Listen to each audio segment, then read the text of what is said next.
किसी गांव में एक बूढ़ा व्यक्ति अपने बेटे और बहू के साथ रहता था। परिवार सुखी संपन्न था, किसी तरह की कोई परेशानी नहीं थी। बूढ़ा बाप जो किसी समय अच्छा खासा नौजवान था, आज बुढ़ापे से हार गया था। चलते समय लड़खड़ाता था, लाठी की जरूरत पड़ने लगी। चेहरा झुर्रियों से भर चुका था, बस अपना जीवन किसी तरह व्यतीत कर रहा था।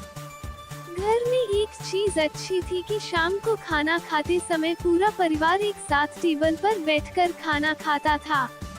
एक दिन ऐसे ही शाम को जब सारे लोग खाना खाने बैठे, बेटा ऑफिस से आया था, भूख ज्यादा थी सो जल्दी से खाना खाने बैठ गया और साथ में बहू और उसका एक बेटा भी खाने लगे। बूढ़े हाथ जैसे ही थाली उठाने को हुए, थाली हाथ से छिटक गई, थोड़ी दाल टेबल पे गिर गई। बहू बेटे ने घृणा दृष्टि से पिता की ओर देखा और फिर से अपना खाने में लग गए। बूढ़े पिता ने जैसे ही अपने हिलते हाथों से खाना खाना शुरू किया तो खाना कभी कपड़ों पे गिरता, कभी जमीन पर।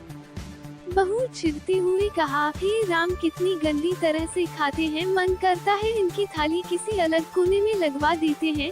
बेटे ने भी ऐसे सिर हिलाया जैसे पत्नी की बात से सहमत हो। उनका बेटा यह सब मासूमियत से देख रहा था। अगले दिन पिता की थाली उस टेबल से हटाकर एक कोने में लगवा दी गई। पिता की डबडबाती आंखें सब कुछ देखते हुए भी कुछ बोल नहीं पा रही थी। बूढ़ा पिता रोज की तरह खाना खाने लगा। खाना कभी इधर गिरता, कभी उधर। छोटा बच्चा अपना खाना छोड़कर लगातार अपने दादा की तरफ देख रहा था। माँ ने पूछा, क्या हुआ बेटे, तुम दादाजी की तरफ क्या देख रहे हो और खाना क्यों नहीं खा रहे?